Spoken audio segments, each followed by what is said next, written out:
Thank you, Mr. Speaker. It is with great honor that I rise today to co-anchor this CBC Special Order Hour with my esteemed colleague from Texas, Mark Vesey. For the next 60 minutes, we have a chance to speak directly to the American people on issues of great importance to the Congressional Black Caucus, Congress, and the constituents we represent, and all Americans.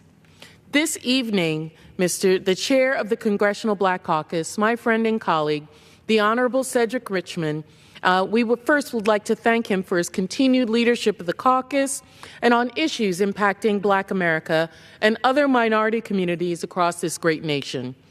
I would also like to thank my colleague, the Honorable Mark Vesey, for joining me in chairing this evening's Special Order Hour, and my other CBC colleagues who are joining us to speak on important issues. Mr. Speaker, we are here tonight to address the first 100 days of the Trump presidency and its impact on minority communities like the district I represent and those of my fellow CBC colleagues. Specifically, we will highlight 100 actions taken by this administration in the last 100 days with less than positive impact to the communities we represent. The President hails his first 100 days as the most successful in the history of the United States. These actions, however, do not spell success for low-income and minority communities. Actions that, in turn, roll back Department of Justice protections designed to ensure police accountability, actions that threaten to further restrict voting rights and undermine the public education system, actions that threaten access to quality, affordable health care for millions of Americans, including children, seniors, and those with pre-existing medical conditions, actions that propose gutting programs, HUD, and others that provide housing assistance for extremely low-income families and the homeless, mean-spirited actions that break up families and make immigrant communities less safe, and actions that roll back important environmental protections which serve to, among other things, ensure safe air and drinking waters in communities like Flint, Michigan, and mitigating the effects of climate change in vulnerable coastal communities like my home district of the United States Virgin Islands. Mr. Speaker, the Congressional Black Caucus has reached out to President Trump and is willing to work with his administration to continue to build upon the greatness of this country, and not just for the privileged few, but for all. As representatives of a congressional district that is home to the only HBCU outside the continental United States, I take exception to the administration's education secretary viewing HBCUs as pioneers for school choice, even though these institutions were founded because white colleges and universities refused to admit Black students. This statement illustrates a lack of understanding of the history of African Americans and the Black community. President Trump's proposed budget for the Department of Education plans to eliminate after-school and teacher support programs, as well as slashing funding for federal supplemental education opportunity grants, Pell Grants, and instead divert federal funds to private school vouchers. This plan would be devastating to communities like my home district, where almost 1/3 of the children live below the poverty line, and where public schools are already struggling to make the best with limited funding and resources. President Trump's budget proposal would also cut the Department of Health and Human Services, HHS budget by $12.6 billion, a 16% cut. In my home district of the United States Virgin Islands, HHS funds critical early childhood education and nutrition programs, provide assistance to seniors, low-income families, and funding for mental health programs. Mr. Speaker, these and other actions that my colleagues will speak about are not to criticize the President, but more to highlight the importance of funding of these programs, and more importantly, highlighting how important these programs and government functions are to American families and to the safety and progress of our communities. America, stay woke. There is still more than 1,300 days to go. Correct about us staying focused, in the lexicon of the young people, to stay woke about what's happening. And you gave some great examples about some of the things that have happened in this first 100 days that should make us aware of how this is in some ways an assault on distressed communities, on minority communities. You spoke with some of them, but one of the things I wanted to highlight that is in a booklet that the Congressional Black Caucus has put out about 100 actions that have been taking place in this 100 days. President Trump's proposed budget would eliminate the Economic Development Agency at the Department of Commerce. In 2015, EDA invested 38% of its funds in highly distressed areas, including communities with high minority populations, such as yours, Congressman Vesey, and mine. President Trump's proposed budget would eliminate the Community Development Financial Institutions funds. People ask, what is that? This is an organization which channels investments into communities in need of capital for housing, small businesses, and community facilities. That's its sole functions. President Trump said that the private sector already did a good job making investments in these communities, which demonstrates how out of touch and ill-informed he and his administration is. His administration needs to tell him and give him the facts about what is going on in minority and underdeveloped communities.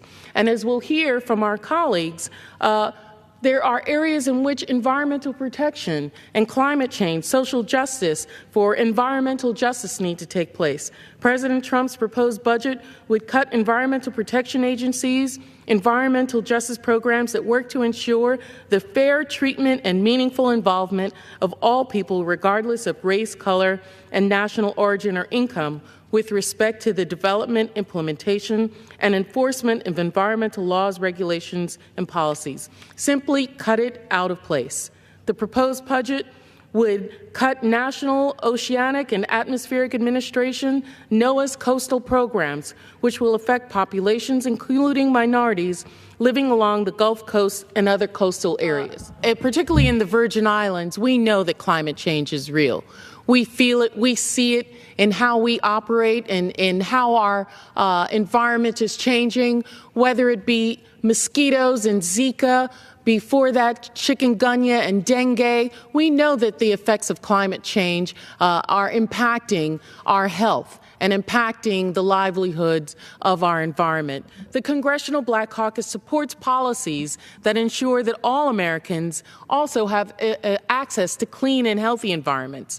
Studies have long shown an unsettling correlation between race and the location of hazardous waste facilities. For example, a 1983 Government Accountability Office study found that 75% of hazardous waste landfills in 8 southeastern states were located in predominantly poor and minority communities. The places where minorities live, work, and learn are significantly compromised by air, water, land, soil, noise, and light pollutants. Black Americans and other minorities are predisposed to health issues directly linked to environmental and toxic waste. We cannot take away funding to support the eradication of these health hazards. We must continue to push for that. Listen, we are not here as the Congressional Black Caucus simply to disparage our president. We are not here to point out his fallacies, but we would be doing a grave disservice to the people that we represent. Not just minorities, but all Americans, if we do not stand up and discuss the issues that are of grave concern to us. To ask for support and funding, to ask that there not be a rollback on many of the gains that we have had that have supported and helped our community. At the beginning of the 115th Congress, the Congressional Black Caucus launched What Did Trump Do?, a rapid response messaging document we use to inform our external stakeholders. This What Did Trump Do? Is a special Stay Woke edition. We are listing 100 actions President Trump and his administration have taken over the last 100 days. It was developed by 78 million Americans that the CBC collectively represent, including 17 million African Americans, as well as millions of Americans we do not represent. We want this information to be before the American people, not to show that work must still be done. We talked about environmental areas. One of these, I'm going to list some of the things that have happened in the 100 days that we need to be cognizant of, that we need to make sure that these things do not take place, that they not become embedded in this great America in which we live. On February 28th, Attorney General Sessions said that DOJ would pull back from using its legal authority to monitor police departments responsible for repeated instances of police misconduct and abuses by backing away from legal commitment first enacted into law by Representative John Conyers as part of the 1994 crime reform legislation. Sessions sent a signal to the African American community that the police misconduct laws will not be equally and fully enforced. On that same day, the President signed a bill that rolled back a regulation restricting gun purchases by the mentally ill through a use of background checks. Attorney General Sessions rescinded the Obama-era order to reduce the use of privately operated prisons. The use of privately operated prisons creates a financial incentive to lock people up, using African Americans, Latinos, and poor people.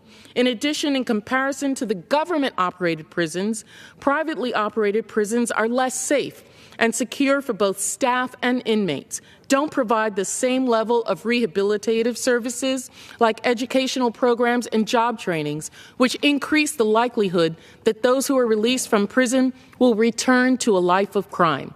Finally, although privately operated prisons are said to be more cost-effective than government prisons, they're not, because those that are in those prisons will continue to, in many instances, come back, causing a burden not just on the American people and taxpayers, but on the families and the communities in which those individuals reside. Other things that have happened in these first 100 days. President Trump appointed Candace E. Jackson as Acting Assistant Secretary for Civil Rights at the Department of Education. Ms. Jackson once said that affirmative action promotes racial discrimination and claimed she was discriminated against for being white. Secretary DeVos hired Robert Etel, an official with deep ties to the for-profit college industry, to be a special assistant to the Department of Education. This hire presents a serious conflict of interest and raises questions about whether Etel can put students' needs above the interests of colleagues.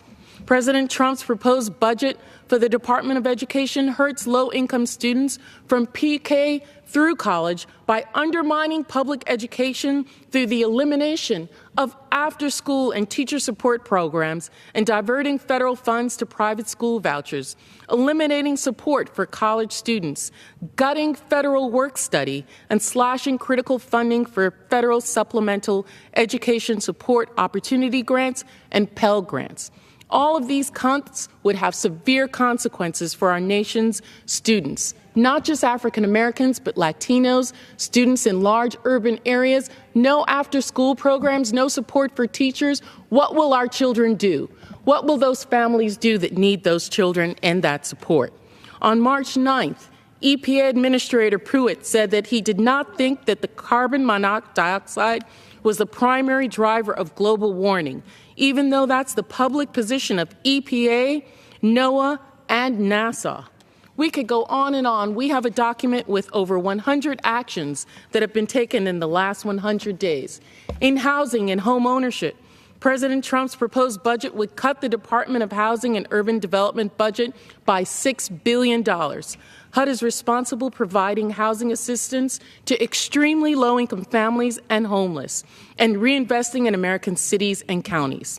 Those same proposed budgets would end Low-Income Home Energy Assistance Program, which assists families with energy costs, including home energy bills, energy crisis, weatherization, and energy-related home repair. These are some of the many examples of what has happened. And we give these examples not merely to degrade what has happened with this administration, but to show that work must still be done, and that we as Americans must stay woke to what is happening in this country, that we must keep our eyes vigilant and on the prize and ensure that Americans will see what is really happening, not be moved by the media and by the tweets, but see actual facts. We are working in real facts here to let you know what needs to be done, and that we, the Congressional Black Caucus, as members of Congress, we are asking our colleagues across the aisle and in the Democratic caucus to support us and to support the issues that are relevant, not just to African Americans, but to all Americans this day. At this time, Mr. Speaker, I would ask unanimous consent that all members have 5 legislative days to revise and extend their remarks and include any extraneous material on the subject of this special order this hour. Without objection, so ordered. Thank you. The gentleman will yield back. I yield. At this time, I yield, and I thank you, Mr. Speaker, for the opportunity to address the House and the American people. The chair lays before the